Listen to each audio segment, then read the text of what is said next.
Welcome to my channel, The Binge Eating Therapist. I'm Sarah, former binge eater turned psychotherapist, and my mission is to use this space to bring content to you to help you understand your struggle with food and break free from binge eating. And today I want to talk about finding the middle ground with food. There is a well-established link with control, restriction and dieting causing more binge eating. So for a lot of people struggling with binge eating, they're finding themselves swinging between control and out of control. You might be someone who finds themselves spending more time in control and you just occasionally visit the binging place, or you might be someone who feels like you spend all your time binge eating and hardly ever manage to get to the control place. One of the ways this can be thought about is with the binge eating pendulum. So the idea behind this concept is that when you move into control, restriction or rigidity, you pull the pendulum one way. So once that control or the rigidity breaks and you no longer have it, there's an energy, there's a tension there that is going to swing you back the other way into the chaos, binging and compulsion. So I might talk about recovery or think about recovery as the place in the middle. Like, what is this middle ground between control and binge eating? If you are like me and most other people who struggle or have struggled with binge eating, we tend to be the all or nothing thinkers. We tend to see things in black and white, as good or bad, right or wrong, and spotting the middle ground is not normally our strength. We may rationally know that between the black and white there's all these shades of grey, but when it comes to actually being able to find them and see what they are, it's like we can't see anything. It's as if we're colourblind to the colour grey. So one of the most important things I did in my recovery of binge eating was really doing a lot of work around this black and white all or nothing thinking. And I used Byron Katie's The Work to do that and to start questioning my beliefs. So now my brain might automatically have a thought that is very black and white, all or nothing. And there's another part of my brain that's getting much, much better at noticing it. I was recording a podcast with Steph the other day and I was talking about when to push and when to rest because I just wasn't sure. And I said something along the lines of, and whether I push or I rest, like I always get it wrong, I never get it right. And the minute the words left my mouth, I heard it and I was like, ugh. And I called myself out on it. I was like, there's some black and white thinking there. And the minute you notice the black and white thinking and you call yourself out on it, then it starts to dissolve. Then that is a way of, well, that's a grey thing to do, is to even recognise that you're thinking in black and white and that it might not be true. So if you are somebody who recognises yourself in this pendulum, that middle ground to you will be like, well, what on earth is that? I don't even know what that middle ground is. I don't even know what it looks like. I only know trying to control or chaos and binge eating. So I've asked hundreds of people who struggle with binge eating, what do you want your relationship with food to look like? And almost invariably, they will say something like, I don't want to be binging. I don't want to be feeling guilty about food. I don't want to be thinking about food all the time. And that's all helpful information, but all it does is tell us what you don't want. So I always talk about recovery as a creative process. What are you trying to create for yourself? And if we think about this as black and white, all or nothing thinking, what we might be trying to create is this middle ground. So how do you do that when you don't know what the middle ground looks like? One of the things that I'll often do with people is I will get people to pick 3 words, 3 descriptors that they want to describe their relationship with food. Now, what I might choose for my words and what you might choose for your words is going to be different. And also the same word to you or me can feel different as well. So one word might work for somebody else. One word for somebody else might be exactly their middle ground. But for somebody else, that word might actually move them closer into control or even into chaos. So I've shared this on the channel before that my 3 words was balanced, regulated and free. Now regulated is a tricky word because for some people regulated sounds like regimented and it sounds like rules, but it really doesn't to me, and it has to be combined with a sense of feeling free. That's why I have that word free in there. It wouldn't work as a standalone. And one of the reasons why I chose regulated is because I have a lot of hormonal dysregulation in my body. So I do want to take that into account when I'm making my food choices, but I also have to feel free because I think, like many of you, I have this rebel inside me, and the minute that I feel caged or confined or not free, she wants to run rampant.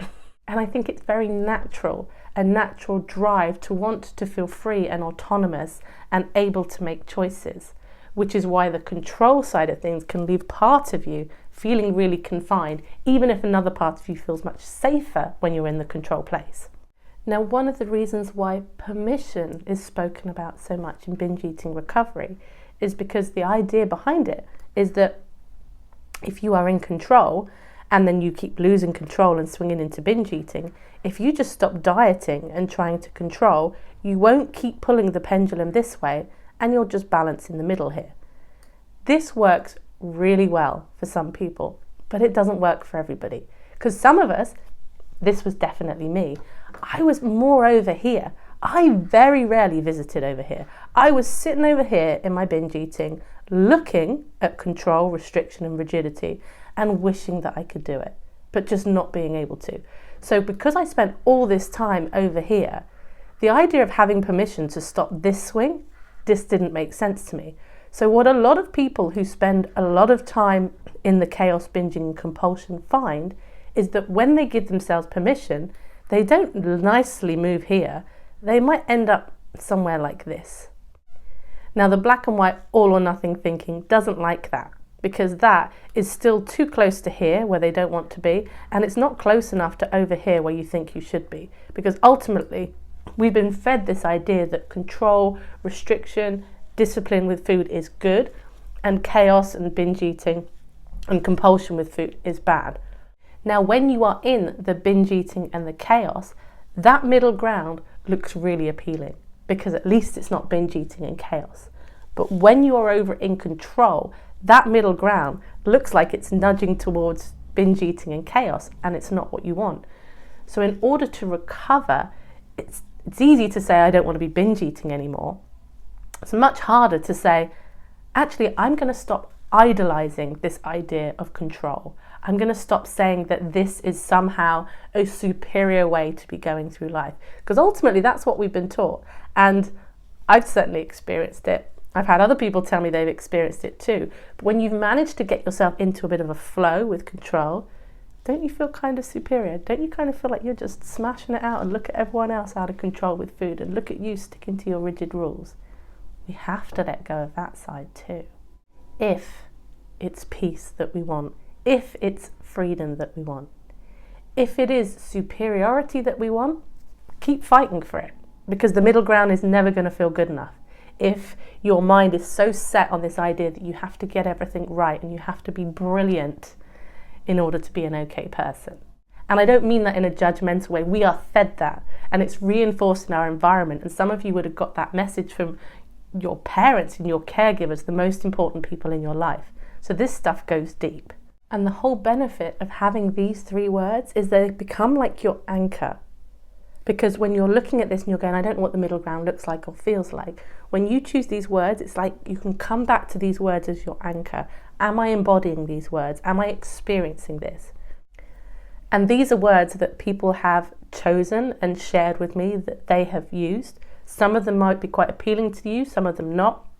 And I suggest picking 3 that you're drawn to and holding these words in mind, like to keep coming back to these words when you are going through life making these food decisions.